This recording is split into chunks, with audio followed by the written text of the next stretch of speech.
जय हिंद दोस्तों, मैं किशन आप सबका स्वागत करता हूं और शुरू करते हैं आज के डिफेंस समाचारों को।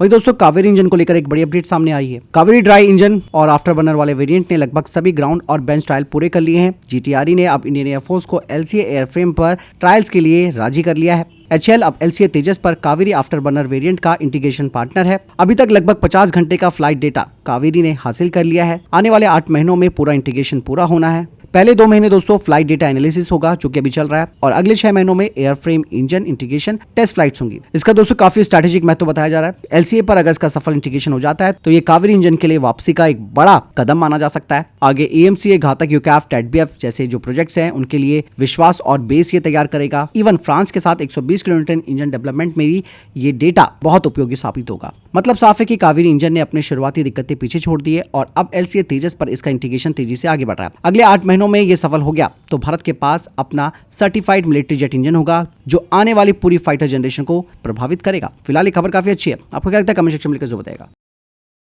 वहीं दोस्तों, भारतीय सेना कम से कम 800 लॉइटरिंग वेपन्स खरीदेगी, जिनकी रेंज 20 किलोमीटर से लेकर 200 किलोमीटर तक हो सकती है। ऑपरेशन सिंदूर में पाकिस्तान के खिलाफ ड्रोन्स और लॉइटरिंग म्यूनिशंस ने बड़ी भूमिका निभाई थी। अब भारतीय सेना को समझ आ गया है कि भविष्य की लड़ाई में यह हथियार काफी जरूरी है। दुश्मन के radar site, artillery, missile launchers, tank और कमांड पोस्ट को नष्ट करने के लिए ये बहुत ही कारगर होगा। कहा जा रहा है कि भारतीय निजी कंपनियां और डीआरडीओ मिलकर इन्हें तैयार करेंगी। हालांकि पहले से ही कई मॉडल्स उपलब्ध हैं जो प्राइवेट सेक्टर्स ने तैयार किए हैं, जैसे कि नागास्त्र 1, नागास्त्र 2, डीआरडीओ का अल्फा एस। इवन दोस्तों कहा जा रहा है कि इजराइल और पोलैंड जैसी कंपनियों के साथ जॉइंट वेंचर भी हो सकता है इन ड्रोन्स को तैयार करने को लेकर।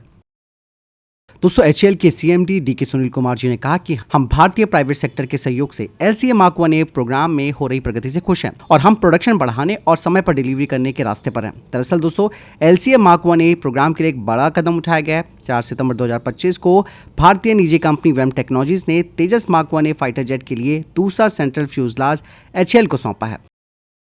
वहीं दोस्तों, कल्याणी स्ट्रैटेजिक सिस्टम लिमिटेड ने अब अपना खुद का लाइट टैंक तैयार किया है। इसके साथ ही कंपनी ने भारत का पहला स्वदेशी टरेट सिस्टम भी विकसित कर लिया। मतलब साफ है कि अब टैंक का मुख्य हिस्सा, जिसमें कि तोप और हथियार लगे होते हैं, वो पूरी तरीके से भारत में बना है। इससे भारत को रक्षा क्षेत्र में सेल्फ रिलायंस और ताकत मिलेगी। वहीं दोस्तों, भारतीय नौसेना की TPCR 2025 रिपोर्ट में तीसरे एयरक्राफ्ट कैरियर की योजना बताई गई है। यह एयरक्राफ्ट कैरियर करीबन 40 साल तक काम करेगा और इसकी एक यूनिट होगी। इसे INS विशाल यानी कि IC-2 नाम दिया जा सकता है। इसमें न्यूक्लियर प्रपल्सन और ईमेल सिस्टम्स होंगे, यानी कि यह भारत का सबसे आधुनिक और ताकतवर विमानवाहक पोत हो सकता है। वहीं भारतीय सेना की एक नई योजना सामने आई है। सेना लगभग 2500 से 3000 ऑटोमेटेड गाड़ियों पर लगे मोटार सिस्टम की खरीदने की तैयारी कर रही है। ये मोटार्स इन्फेंट्री के लिए होंगे। इसके अलावा भारतीय सेना ने कहा है कि उन्हें करीबन 50,000 एंटी टैंक गाइडेड मिसाइलें चाहिए, जिनकी रेंज 5 किलोमीटर से ज्यादा हो। ये कदम भारतीय सेना की मारक क्षमता और आधुनिक युद्ध क्षमताओं को काफी बढ़ाएगा।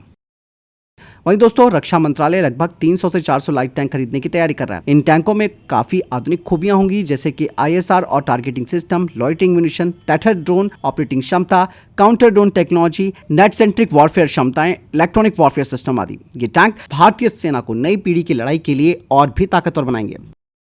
और रक्षा मंत्रालय ने दोस्तों अपने 15 साल का एक रोड मैप जारी किया है, जिसके लिए एक बड़ा ब्लूप्रिंट पेश किया गया है। इसमें आधुनिक तकनीकों पर फोकस किया गया है ताकि हमारी आर्म फोर्सेस को भविष्य की लड़ाइयों के लिए तैयार किया जा सके, जिसमें कि न्यूक्लियर प्रपल्सन वाले जंगी युद्धपोत, हाइपरसोनिक मिसाइलें, स्टेल्थ यूकैफ, लेजर बेस्ड वेपन्स, AI और स्पेस वॉरफेयर क्षमता, अनमैन्ड सिस्टम और डायरेक्टेड एनर्जी वेपन शामिल है।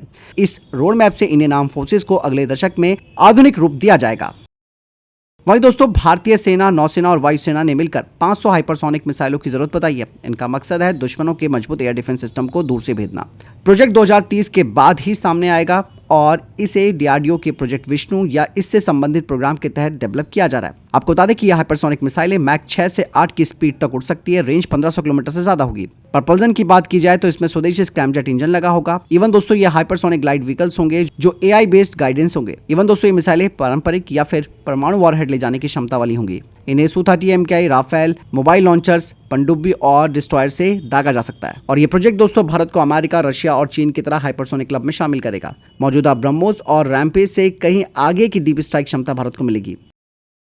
वहीं भारतीय नौसेना का प्रोजेक्ट 17 भी जो लगभग 70,000 करोड़ रुपए का है, जिसके तहत 7 एडवांस स्टेल्थ फ्रिगेट्स बनाए जाएंगे और ये प्रोजेक्ट 17A की सफलता के बाद अगला कदम है। इस प्रोजेक्ट में 7 गाइडेड मिसाइल फ्रिगेट्स तैयार की जाएंगी जो कि आधुनिक स्टाइल डिजाइन और हथियार और सेंसर से लैस होंगी, पूरी तरीके से देश में बनेंगी। इवन बताया जा रहा है कि इनका निर्माण 4:3 के अनुपात में किया जाएगा, जो कि 2 शिपयार्ड्स के बीच होगा। सबसे बड़ा दावेदार GRC है और दूसरा है मजगांव डॉक। टाइमलाइन की बात की जाए तो इसके लिए रिक्वेस्ट फॉर प्रपोजल 2025 के अंत में जारी होगा। इसमें तकनीकी और वित्तीय शर्तें होंगी। कॉन्ट्रैक्ट तय होने के बाद निर्माण शुरू होगा और ये प्रोजेक्ट भारतीय नौसेना की मॉडर्नाइजेशन ड्राइव का महत्वपूर्ण हिस्सा है और आने वाले दशकों में भारत की समुद्री शक्ति को नई ऊंचाई देगा।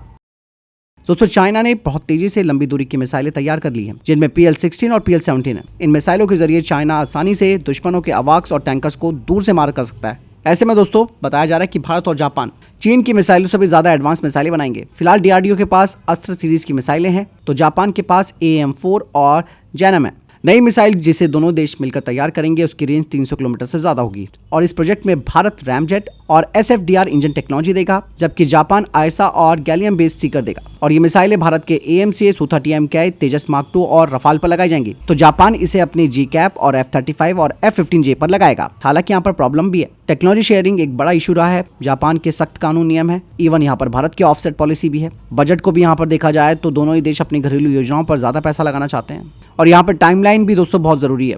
हालांकि अगर ये एग्रीमेंट हो जाता है तो भारत और जापान दोनों ही चाइना की PL-17 जैसी ताकतवर मिसाइल को चकमा दे सकते हैं, उसका मुकाबला कर सकते हैं। इससे दोनों ही देशों के फाइटर जेट्स की जो मारक क्षमता है वो काफी बढ़ जाएगी। इवन भारत और जापान अमेरिका, यूरोप, रशिया और चीन की तरह एलिट BVRAM क्लब में शामिल हो जाएंगे।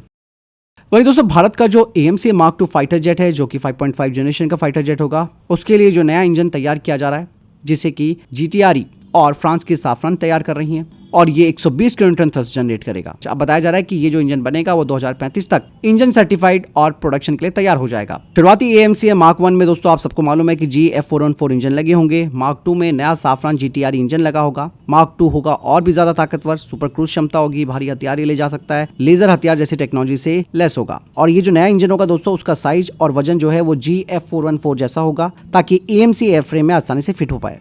टेक्नोलॉजी की बात करी जाए तो इसमें FEDEC डिजिटल कंट्रोल होगा, मॉडुलर डिजाइन होगा, बेहतर कूलिंग होगी और आगे चलकर इसे 125 से 145 किलोमीटर तक बढ़ाया जा सकता है। इवन दोस्तों इसका इस्तेमाल तेजस मार्क 2 में भी किया जा सकता है और भविष्य के भारतीय नौसेना के TEDBF प्रोग्राम में भी ये इस्तेमाल हो पाएगा। मतलब साफ है कि एक इंजन कई भारतीय लड़ाकू विमानों के लिए स्टैंडर्ड बन सकता है। यानी कि ये बात क्लियर हो गई कि अब जो भारत का स्वदेशी इंजन होगा वो 2035 तक ही तैयार हो पाएगा, जो 120 किलोमीटर थ्रस्ट जनरेट करेगा।